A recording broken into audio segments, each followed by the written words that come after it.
Dalam pelajaran di kampus dulu, saya memiliki sahabat bule yang bernama John Buchanan atau JB panggilannya. Anak ini iseng banget dan hobinya mengadakan sosial eksperimen. Dan sayalah yang selalu menjadi korbannya yang melakukan eksperimen impian-impian dia tersebut. John kalau sudah dapat ide di kepalanya ingin melakukan eksperimen, pasti di kelas tersebut dia mulai mengganggu saya. Dia lempar-lempar kertas yang dipuntir-puntir ke arah saya. Saya tahu dia pasti ada ide di kepalanya kalau udah kayak gitu. Kemudian di akhir kelas saya berkata, "What's up?" Itu aja yang keluar dari mulut saya yang singkat. Kemudian dia berkata, "You know what? I know why we have to salting the tips jar." Katanya dengan gaya bicara seperti B.J. Habibie, mantan presiden kita yang matanya berbinar-binar kalau dapat ide. Tapi kalimat menggaramin gelas toples itu apalagi anak ini punya istilah. Itu aja yang isi pertanyaan di kepala saya. John melanjutkan, "I got an idea. When the Professor Statler tells story about social validation it used by President Nixon." Catatan, Statler adalah dosen psikologi sosial favorit kami yang selalu memberikan personal story yang menarik di setiap contoh kasus. Salah satunya, dia penasihat mantan Presiden Amerika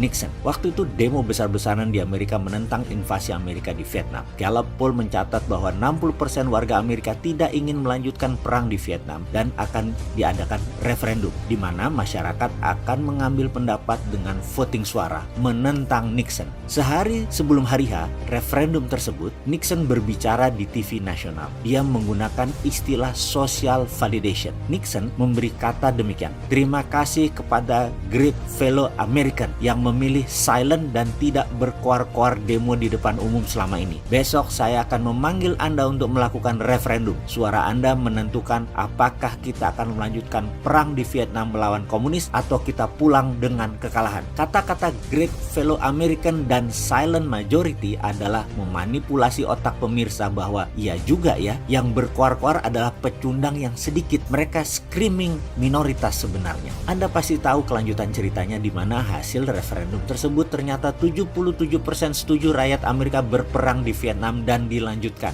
Nixon menang. Itulah keputusan seorang berdasarkan kepopuleran pendapat umum. Great fellow majority yang diimagekan. Jadi ketika John bilang dia dapat ide dari cerita Nixon, saya nggak nyambung. Tes apa yang bakal dilakukan dengan salting the jar? That's what we're gonna do at the student center. We find a nice girl, two of them minimum, Caucasian but tan, brunette, dan dia merinci detail harus bule, matanya agak oriental, sipit sedikit, kemudian puppies eyes, rambut hitam, jangan terlalu tinggi, bola matanya hitam atau dark brown. Saya bilang, "Why it's so, John? You are crazy geek." Crazy geek adalah nickname John yang saya kasih.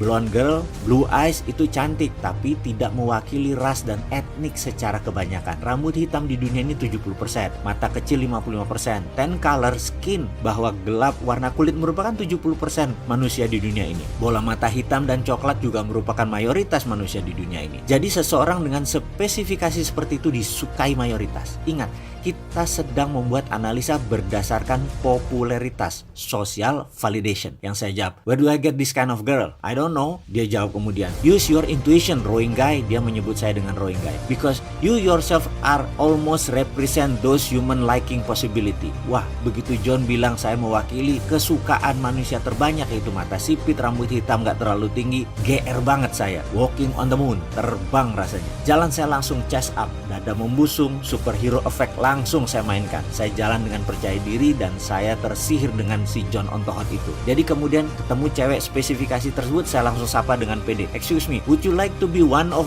our respondents on social psychological experiments? It's called salting the tipping jar." Dan heran saya, 5 cewek saya dekati dan memintanya semua jawab, "Okay, it sound nice, it sound great." Saya heran, kok pada mau ya? Dan ini membuat saya GR berlebihan. Kayaknya memang saya masuk most human liking possibility gitu ya.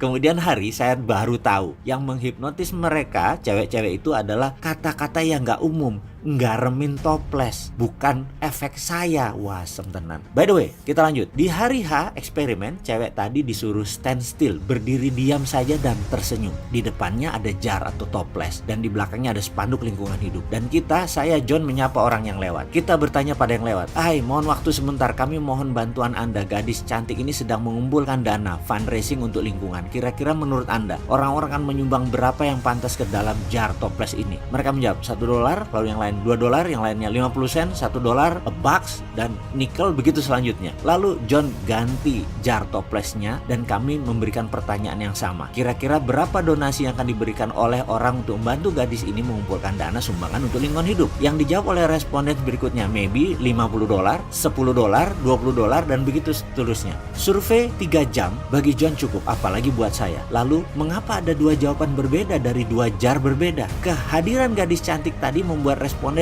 mau dan berhenti jalan dan melaksanakan survei. Wajah cantik gadis tadi membuat fokus mata orang ke gadis tersebut. Itu semua adalah gimmick. Dalam toples John yang pertama diisi koin receh 1 sen, penny, nickel, sen-senan. Yang paling besar hanya koin $1.